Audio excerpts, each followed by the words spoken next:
आप अंटिल अपनी अब सोच और हरकतें बदलेंगे नहीं, आप इसी लायक हैं कि आपको पाकिस्तानी एक तरीके से गाली आपको दी जाए। मैं गाली समझती हूँ, कोई पाकिस्तानी बोलता है, मुझे होता है यार इतनी मेहनत करी, अभी भी पाकिस्तानी पाकिस्तानी एक लिंक हो गया है अनफॉर्चुनेटली। तो मैं यही बोलना पसंद करती हूँ यार, मेरे ग्रैंड पेरेंट्स इंडिया के थे, भई मैं इंडियन हूँ, दिल भी मेरा इंडिया में है और पाकिस्तान एक शर्मनाक धब्बा है मेरी हिस्ट्री के ऊपर। मेरी कैसा लगा मेरा मजाक?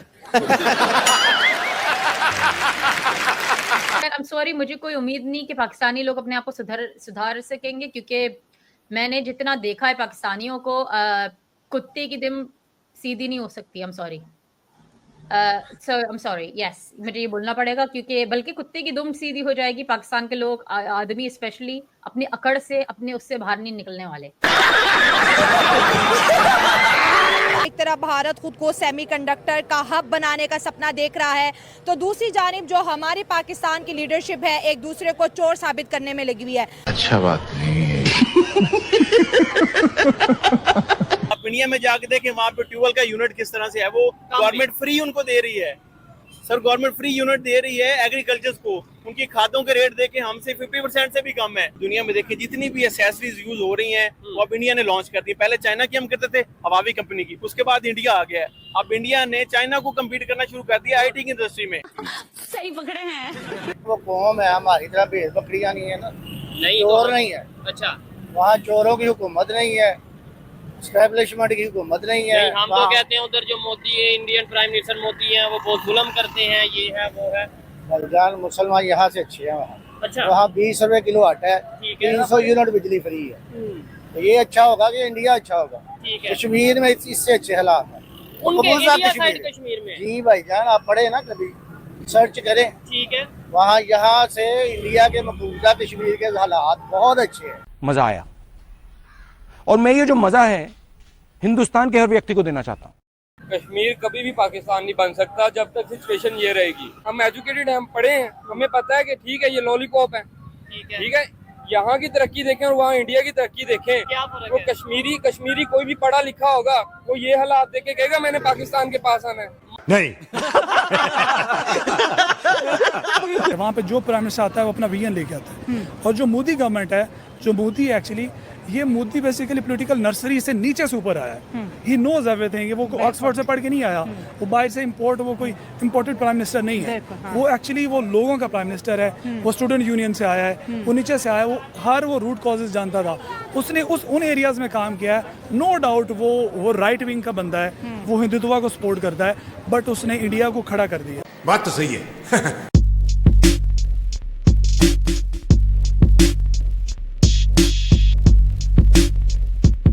मेरा ख्याल ये है कि मैं आपसे ये सवाल पूछना चाहती हूँ पहले। आपने बोला आप हैरान हैं कि लंदन में ऐसा सब हो रहा है।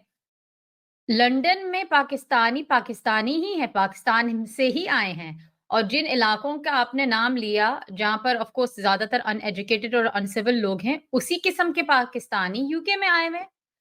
तो ये लोग कैसे आ गए, मैं खुद हैरान होती हूँ। कंप्लीटली अनपढ़, जाहिल, गँवार लोग, जिनको वाक़ई में तमीज़ नहीं है कि औरतों के साथ बर्ताव कैसे रखते हैं।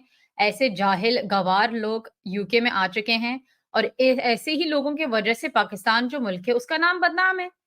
और इसी वजह से मुझे भी परेशानी है, क्योंकि अनफॉर्चुनेटली मेरे माँ-बाप दोनों पैदा हुए थे पाकिस्तान में, मैं यूके में पैदा हुई थी।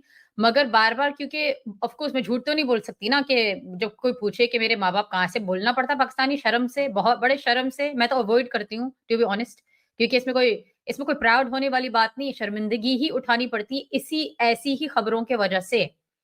तो लंदन में जो आए हुए हैं वो कंप्लीटली अनपढ़, जाहिल, गँवार वाले पाकिस्तानी आए हुए हैं। उनकी वही हरकतें जो पाकिस्तान में उनकी थी। यूके आए, उनको कोई फ़र्क नहीं पड़ा, ना ज़बान सीखी, ना कपड़े बदले, ना अपनी हरकतें बदली, ना अपनी सोच बदली। वही हरकतें कर रहे हैं और अंडर कवर कर रहे हैं। उन्होंने कुछ सीखने की कोशिश नहीं करी किसी भी दूसरे इंसान से। यूके में इतने सारे लोग रहते हैं, अलग-अलग मज़हब से, अलग-अलग जगहों से, और काफ़ी तरक्की कर रहे हैं दूसरे लोग, तो उनसे कुछ सीखना चाहिए। मगर जब आप सीखना ही नहीं चाहते, जब आप गलत एटीट्यूड से आते हैं यूके, अमेरिका, ऑस्ट्रेलिया, गलत एटीट्यूड लेके, तो वेस्ट है आपका यहाँ पर आना। जब आपको अपना आप को सुधारना ही नहीं है, बदलना ही नहीं है। एंड ऑफ कोर्स मैं हैरान नहीं हुई हूँ ये न्यूज़ सुन के, क्योंकि मैंने कभी भी पाकिस्तानी आदमियों को, औरतों को कभी इज़्ज़त देते हुए मैंने देखा नहीं। जितनी भी दफ़ा मैं पाकिस्तान गई हूँ, इसमें मज़हब को गलत तरीके से इस्तेमाल करा जाता है कि हम तो यार 4 शादियाँ कर सकते हैं, तलाक दे दूँगा, तलाक, तलाक, तलाक की धमकी, ये नहीं करा तो मैं दूसरी शादी कर लूँगा। ये तो मैंने खुद चीज़ें सुनी हैं बचपन से। जब मैं पाकिस्तान आई हूँ, मैं हैरान हुई कि ऐसे औरतों से बात करते हैं। तो जब औरत की इज़्ज़त ही नहीं है पाकिस्तान जैसे मुल्क में, तो पाकिस्तानी पाकिस्तान में हो या यूके में हो, पाकिस्तानी पाकिस्तानी ही रहेगा।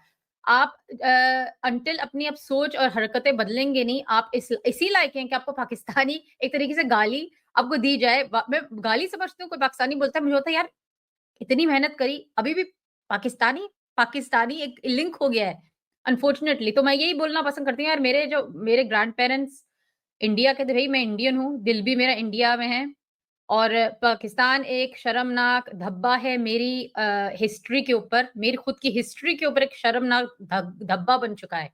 मैं ये नहीं बोल रही ये प्रॉब्लम्स इंडिया जैसे इंडिया के लोगों में नहीं है या मगर ये हरकतें ये लोग बाहर आके नहीं करते हैं और ज़्यादातर पढ़े-लिखे लोग आए हैं। ये हरकतें पाकिस्तानी बहुत कर रहे हैं। तेरा भारत खुद को सेमीकंडक्टर का हब बनाने का सपना देख रहा है, तो दूसरी जानिब जो हमारी पाकिस्तान की लीडरशिप है एक दूसरे को चोर साबित करने में लगी हुई है। प्राइम मिनिस्टर नरेंद्र मोदी का सिंगापुर का दौरा आपके साथ शेयर कर रहे हैं स्क्रीन पर, जिस तरह से उनका वेलकम किया गया है, इंडियन कल्चर को जिस तरह से रिप्रेजेंट किया गया, मोदी साहब ने जो ढोल बजाया, इंडियन कल्चर की इतनी खूबसूरत रिप्रेजेंटेशन सिंगापुर में आज से पहले हो ही नहीं सकी। और दूसरी जानिब जो है सिंगापुर की 2 बड़ी कंपनीज के साथ जो है भारत ने MOU साइन कर लिया है। अगर सिंगापुर की बात करें तो सेमीकंडक्टर बनाने में ये दुनिया का 10% शेयर रखते हैं और सेमीकंडक्टर मैन्युफैक्चरिंग की मशीनरी बनाने में सिंगापुर जो है 20% जो है दुनिया को कंट्रीब्यूट कर रहा है। ताइवान, सिंगापुर, अमेरिका, ये तीनों बड़े बड़े मुल्क जो हैं अब सेमीकंडक्टर हब इंडिया को बनाएंगे और इन्वेस्टमेंट इंडिया की तरफ लेके आ रहे हैं। बहुत बड़ी डेवलपमेंट है। एक मुल्क हमारे देखते देखते IT के अंदर मोनोपोली पूरी दुनिया में कायम कर ली और अब पूरी दुनिया को भारत सपना दिखा रहा है कि नेक्स्ट सेमीकंडक्टर हब भारत बनेगा। इसी पर पाकिस्तान के यूथ से बात करेंगे कि हमारी लीडरशिप और हमारे वजीर आजम हमारे लिए क्या करते हुए दिखाई दे रहे हैं। इंडिया की अगर इस कामयाबी की बात करेंगे तो हमें थोड़ा सा वापस जाना पड़ेगा तारीख में। इंडिया हमसे बहुत आगे तभी चला गया था जब उन्होंने IITs बनाई थी 1960 में, ठीक है, नेहरू के टाइम पे, ठीक है। तब से उनका विजन था इंडिया को IT में और इन चीज़ों में आगे लेके आने का। 21st century is the century of data आए थे, तो इसलिए वो डेटा में बहुत आगे थे उसी टाइम से ही। फिर उस टाइम में जैसे जब हमारे यहाँ मदरसास बन रहे थे और हमारे यहाँ चीजें प्लॉट की जा रही हाथ की फैक्ट्रियां बन रही थी ना सीधी तरह के। हाँ। एग्जैक्टली।